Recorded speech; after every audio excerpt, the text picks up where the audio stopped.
So I've been using the iPhone 15 Pro for the past couple of months as my daily driver. And after using this phone for so long, I've realized that this might just be the perfect iPhone, almost the perfect iPhone at the time of recording this video. Because what you pay for this phone and then what you get back in return just feels like cheating. Like, it feels like it's too good of a deal. At the time of recording this video, you can pick this phone up for anywhere between $900 to $1,100, depending on where you buy it from, which is significantly lower than its $1,500 launch price. But then when you compare it to what the current and latest and greatest iPhone has to offer, and then you look at what this has to offer, then you really realize how good of a deal this phone is. So, for example, when it comes to the design and build quality, it not only looks and feels like the latest and greatest iPhone, it literally has basically the same materials. Has the same Gorilla Glass on the back with the matte finish, has a titanium frame, which is not only lighter and stronger than stainless steel, which is what the iPhone 14s had, just in case you have that phone. So for that comparison, it still has the ceramic shield glass on the front, which is supposed to be more shatter resistant than just normal Gorilla Glass. It still has the same button layout, the new action button instead of the old mute switch that iPhones used to have. It has a USB-C port, wireless charging, MagSafe.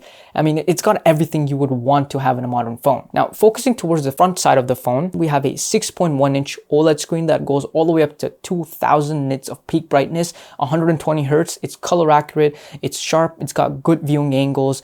It just looks great in every way. You can use it outdoors or indoors or wherever, almost without any problems, even directly under sunlight because of how bright it can get. You have the dynamic island, which I personally don't use almost at all, but it's there and it's arguably better than the notch. And you also have the always-on display, which is something that I actually like and use all the time. The bezels around the screen are also fairly thin. They might not be as thin as they are on the 16 Pro, but if you look at something like the 14 Pro or 13 Pro from a couple of years ago, then you can really tell that those are starting to look a bit outdated now. But this, not really. This still feels very modern and up to date. But honestly, I'd argue that this screen size is even better than the 16 Pro because the 16 Pro screen is just a little bigger, 0.2 inches larger, which may not sound like a lot, but when you do actually hold those phones, you can feel the difference. And this, in my opinion, feels easier to use with two or one hands. It's also lighter than the 16 Pro, which also makes it easier to hold. What about performance?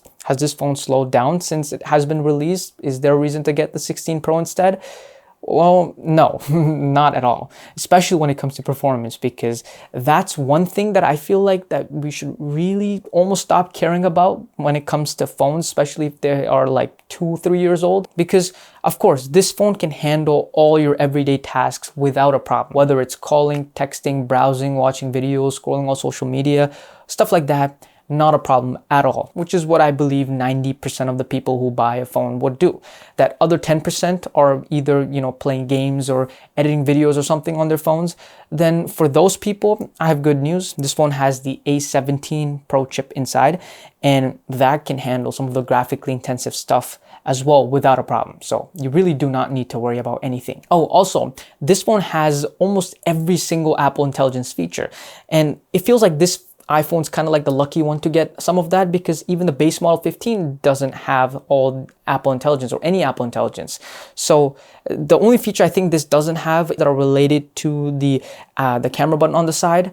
But other than that, I think it has pretty much everything. Honestly, where I think performance does actually matter is when it comes to longevity, because the 5 to 6 years of software updates that Apple promises with these phones, ideally, you should be able to download any app on this phone that's available on the App Store in 2028. I think that's really where all that extra power that this phone has that you're not using for your everyday tasks really comes in handy. But realistically, most of us probably won't use this phone till 2028 because we're using our phones for 2, 3, 4 years max, so maybe 2028, but most probably not. That said though, if you are planning to keep this phone for even 1 year, what does actually matter though is battery life. So this phone has a 3,349 milliamp hour battery inside, which for reference is about 200 milliamp hours less than the iPhone 16 Pro battery, which may or may not be a good thing for you depending on how you use your phone. From my experience though, I can say that this phone has decent battery life because I'm usually able to get around 5 hours of screen on time or 6 hours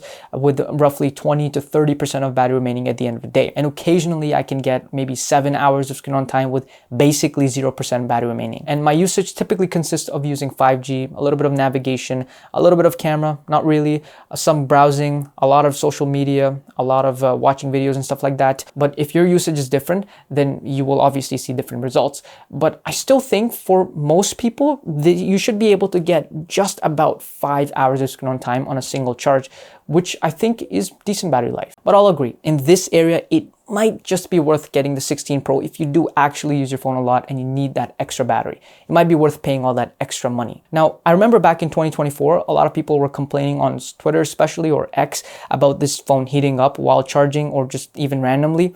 Personally, I haven't experienced any of that, but I do also live in Canada and it's like minus 15 degrees Celsius right now. So I may never experience that, but if you are in a very hot climate, then that might be something you might want to think about. But for others, you probably don't need to worry. Now, where things get a lot more exciting is when it comes to the camera. So we have 4 in total. First up is the main wide angle camera, and it's arguably the most important one. It's a 48 megapixel sensor, and the photos out of this thing look the best out of all the other cameras. They're nice and sharp. There's good dynamic range. The colors look accurate most of the times, but it still has that typical iPhone kind of look. So if you're switching from an iPhone, this will look very similar. The shadows tend to be a little bit brighter than I think they should be, but other than that, the photos are amazing. And since this is a 48 megapixel camera, you can go from 24 millimeters to 28 and 35 millimeters without basically any quality loss. At least that's what Apple says. But that's really nice. For those of you who know a little bit about photography, you know that these focal lengths are common in cameras. So it's nice to be able to match that with your phone. And speaking of photography, you also have some professional features over here, like the ability to shoot raw photos, which honestly look incredible. They have tremendous amount of details. You can also shoot log footage. And I've actually done that. I've used this phone to shoot an actual video for this channel. You might have seen it. It was about the Mac Mini. If you haven't seen it, go check it out. It was from the top angle. This phone was being used for that. The second camera we have is a 12 megapixel ultra wide. And while this may not be as sharp as the main camera, it still looks really nice, and it has autofocus, which means you can actually get up close to subjects and it becomes into a macro camera. And the third camera we have is a 12 megapixel 3x telephoto camera. And just like the other two, this also takes good photos.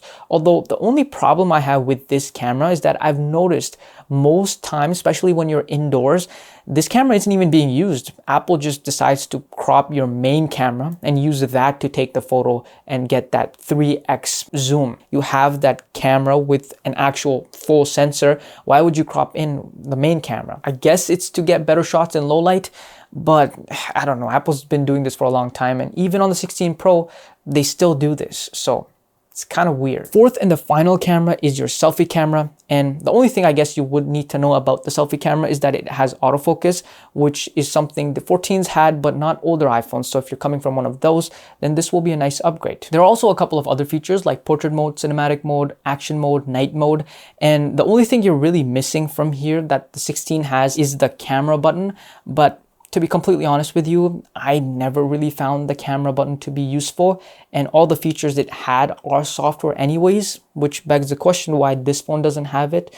But either way, those aren't really all that useful features. At least I wouldn't pay all that extra money for just those features. So honestly, with that, it feels like you're kind of cheating the system by using this phone because of what you're paying and then what you're getting in return, especially if you can get this phone for the $900 range. And honestly, I would actually switch to this phone. And of course, I recommend you to switch as well if this is within your budget and it meets all your needs. But that's all for this video. If you found it helpful, consider subscribing, and I'll see you later.